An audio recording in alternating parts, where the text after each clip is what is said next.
Hello bachas, कैसे हो आप लोग सब? This is Arjman Akhtar from the team Red Fight and here we will study civics of class 9. We will be studying chapter 2 of civics, that is constitutional design. And I'm here to say something. I'm very sorry about the previous video बच्चों. In that video मैंने आप लोगों की classes तो सही लगाई थी लेकिन मैंने आपकी हेडिंग गलत लिखी थी. For that I'm really sorry. So I hope आप लोग उसे नजरअंदाज करके अपने क्लास पर ध्यान दिया होगा. So let's get started. Today we will start the very last topic of this chapter. आज हम लोग अब चैप्टर का सबसे आखिरी टॉपिक पढ़ने वाले. What is that? Institutional design. ठीक है, इंस्टीट्यूशनल डिजाइन क्या है बच्चों? What is institutional design?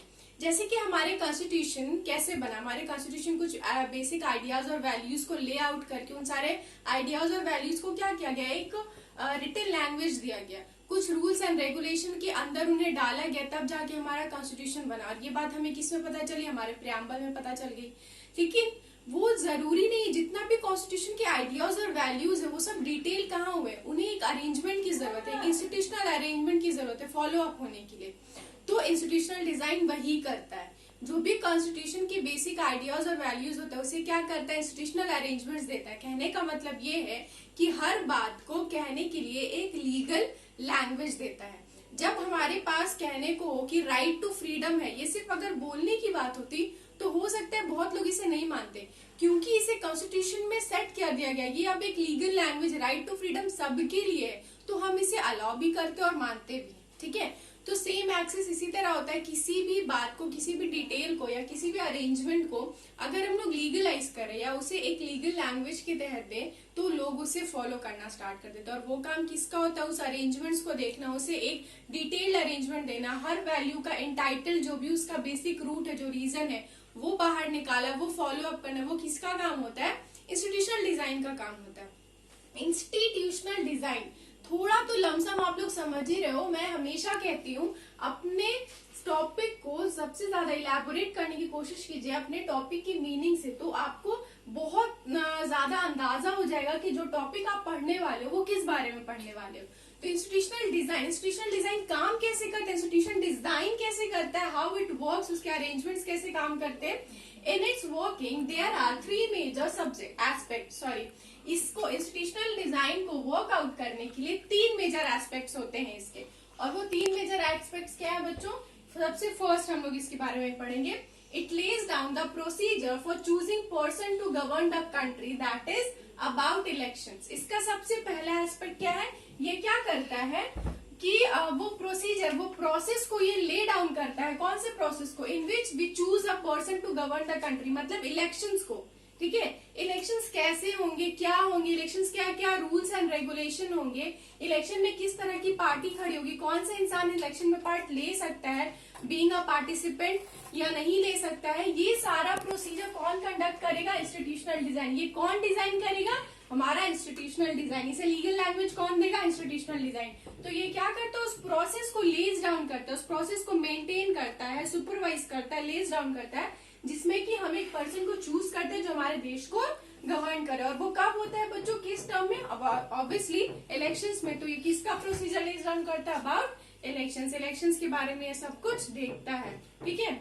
Secondly, it defines who will have how much power to take the decision, the distribution of power among the legislator, executive and judiciary. ये क्या करता है? ये डिफाइन करता है कि किसके पास कितनी पावर होगी और वो किस हद तक डिसीजन ले सकता है.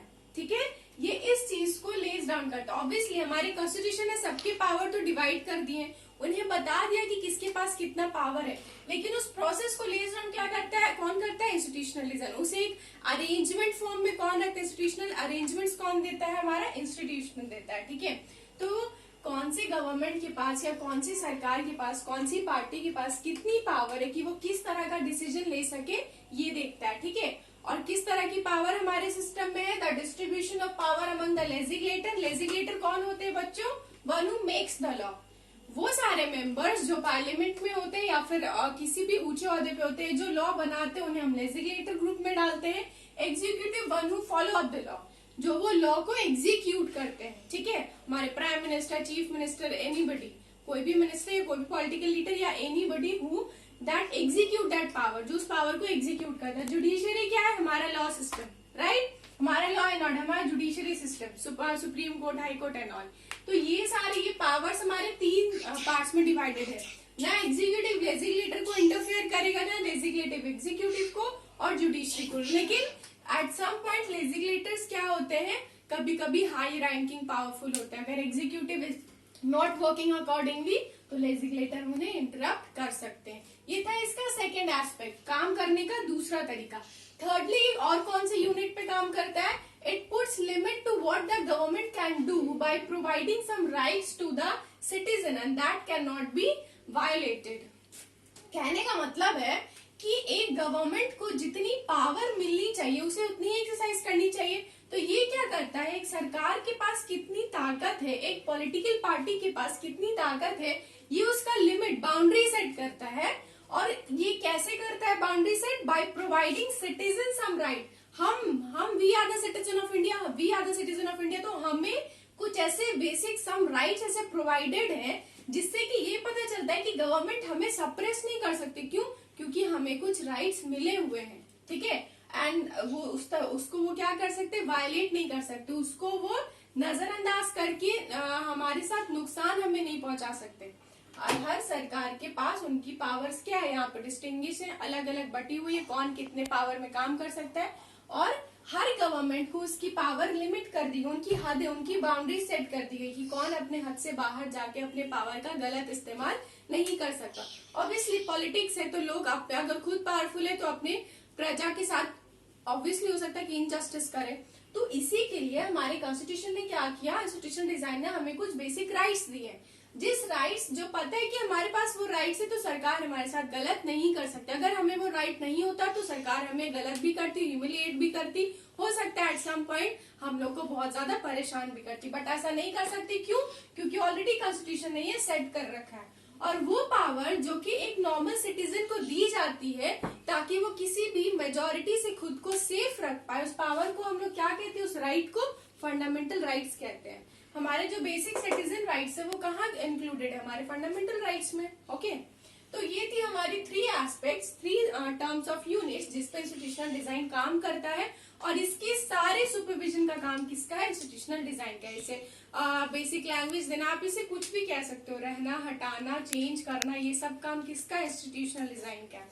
एक चीज इंपॉर्टेंट है जो यहाँ पर आप लोगों को बताना चाहूंगी, इसे आप इंस्टीट्यूशनल डिजाइन में इंक्लूड कर सकते हैं, बेसिक बिल्कुल कर सकते हैं क्योंकि इंस्टीट्यूशनल डिजाइन का ही हिस्सा है। बट मैं इसे एक पॉइंट बना के आप लोगों को नहीं बता रही हूँ, ठीक है। इसे आप एक नोट के जैसा पढ़ो and remember this is very important for your exam, क्योंकि ये आपके एग्जाम्स में बिल्कुल आ सकता है और इससे रिलेटेड 3-4 क्वेश्चन आ सकते हैं। The thing is for constitutional amendments, आपको याद होगा प्रीवियस वीडियो में हम लोगों ने कॉन्स्टिट्यूशनल अमेंडमेंट्स के बारे में बहुत सारी बातें चर्चा की है। तो कॉन्स्टिट्यूशनल अमेंडमेंट्स क्या है ये भी मैंने आप लोगों को बताया था। आज थोड़ा सा अच्छे से डेफिनेशन वाइज जानते हैं। The makers of the Constitution make a provision for making amendments to the Constitution from time to time. जो मेकर्स थे हमारे कॉन्स्टिट्यूशन के, उन्होंने क्या किया, कॉन्स्टिट्यूशन अमेंडमेंट्स बनाए जो कि हमारे कॉन्स्टिट्यूशन में हो सकते हैं टाइम टू टाइम, ठीक है। मतलब कि हमारे कॉन्स्टिट्यूशनल मेंबर्स ने क्या किया, कॉन्स्टिट्यूशन को कुछ ऐसा बेसिक कह सकते हो पॉलिसी दे रखी, कुछ ऐसे अमेंडमेंट्स चेंजेस दे रखे जो टाइम टू टाइम कॉन्स्टिट्यूशन में हो सकते हैं। मतलब कि अगर बहुत जरूरी है, जैसे कि India is full of diversity है, चेंजेस है, एवोल्यूशन हो रहा है, ठीक है। हम लोग हर दूसरे पहर में एवोल्यूट कर रहे हैं। हर बार जो प्रीवियसली जो हमारी जनरेशन थी, अभी तो वैसी नहीं है, हमारी प्रीवियस जनरेशन की जो नीड्स और डिमांड्स थी, अभी हमारी नीड्स और डिमांड सेम तो नहीं है। हमारे नीड्स चेंज हो रहे हैं, हमारे डिमांड्स चेंज हो रहे हैं, हमारे कह सकते हो जरूरतें बदल रही है। The kind of thing we are experience वो भी चेंज हो रहा है। जो हमारे पिछले के लोग थे, क्या उन्हें जरूरत थी इतने सारे फैसिलिटीज की? नहीं, उनके पास जितनी लाइफ सेट ऑफ बाउंड्रीज थे वो उसमें खुश थे। बस हम वैसे नहीं है। हमें क्या चाहिए, हमें एक बेसिक इंडिपेंडेंट लाइफ चाहिए। तो कॉन्स्टिट्यूशनल के जो मेकर्स थे उन्हें ये बात समझ आ रही थी, इसीलिए उन लोगों ने क्लॉज बनाए, प्रोविजन बनाए हमारे कॉन्स्टिट्यूशन में। क्या? कॉन्स्टिट्यूशनल अमेंडमेंट्स, मतलब के कॉन्स्टिट्यूशन में होने वाले बदलाव। The changes, these changes are called constitutional amendments. The changes that are done in the original constitution, that is known to be as constitutional amendments. वैसे कोई भी बदलाव जो हमारे constitution में किए जाते हैं वक्त मतलब एज पर the need of the people, उसे हम लोग कॉन्स्टिट्यूशनल अमेंडमेंट्स कहते हैं, राइट। तो कॉन्स्टिट्यूशनल अमेंडमेंट्स और बेटरली अंडरस्टैंड करने के लिए कुछ एग्जांपल्स हम लोग देखते हैं। Right to property, right to property क्या था? एक फंडामेंटल राइट ऑफ 1978 जो हमारा फंडामेंटल राइट इवेल्युएट जो बना था कॉन्स्टिट्यूशन में, वो राइट टू प्रॉपर्टी एक फंडामेंटल राइट था। बट राइट टू प्रॉपर्टी अब एक फंडामेंटल राइट नहीं है, इसे हटा दिया गया। पहले जिनके पास प्रॉपर्टी होती थी उन्हें वोटिंग का राइट टू प्रॉपर्टी बहुत नेसेसरी होता था। बट कॉन्स्टिट्यूशन में अमेंडमेंट्स किए गए, चेंजेस किए गए, राइट टू प्रॉपर्टी को एक फंडामेंटल राइट से हटा के नॉर्मल चीजें इंक्लूड कर दी गई उसमें, ठीक है। सेकेंड है हमारा वोटिंग एज रिड्यूस। पहले voting age reduce from 21 to 18। Voting age पहले क्या थी? 21 थी, ठीक है। पहले 21 साल से और 21 साल से अबव जितने भी लोग थे उन्हें वोटिंग राइट अप्रूव थी। और जिनके पास राइट टू प्रॉपर्टी हिस्ट्री आप लोगों को याद ही होगा, चैप्टर 1 और चैप्टर 2, उसमें ये बात साफ है कि वोटिंग राइट पहले जो एज थी वो कितनी एज थी, कंडीशन क्या थी? 21। लेकिन अब क्या हो गया है?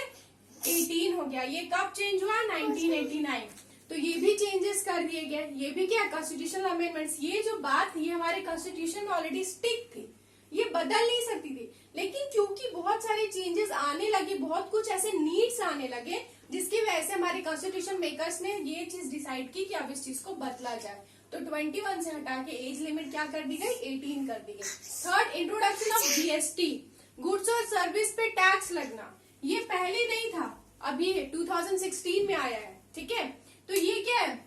ये किस लिए? क्योंकि कहा गया कि इंडिया हमारा वन नेशन है। वो जो नेशनिटी है ना, यूनिटी, उसको वन नेशन वाले एस्पेक्ट को बचा के रखने के लिए ये जीएसटी निकला। तो ये पहले नहीं था लेकिन अब आ गया। ये भी कॉन्स्टिट्यूशनल अमेंडमेंट है। ये सारी बातें जो है ये डिसाइड करती है कि हम कॉन्स्टिट्यूशन में टाइम टू टाइम चेंजेस कर सकते हैं, बट डिपेंड्स कि वो चेंज क्या हो, हमारे बेनिफिट के लिए हो। फार साइटेड कॉन्स्टिट्यूशन मेकर्स ने कॉन्स्टिट्यूशन बनाया जो कि लोगों की भलाई के लिए था। लेकिन लोग आगे आगे जैसे ही हम क्या करते हैं, हम मॉडर्न होते हैं, हम बढ़ते हैं, ग्रो करते हैं हर जगह पे।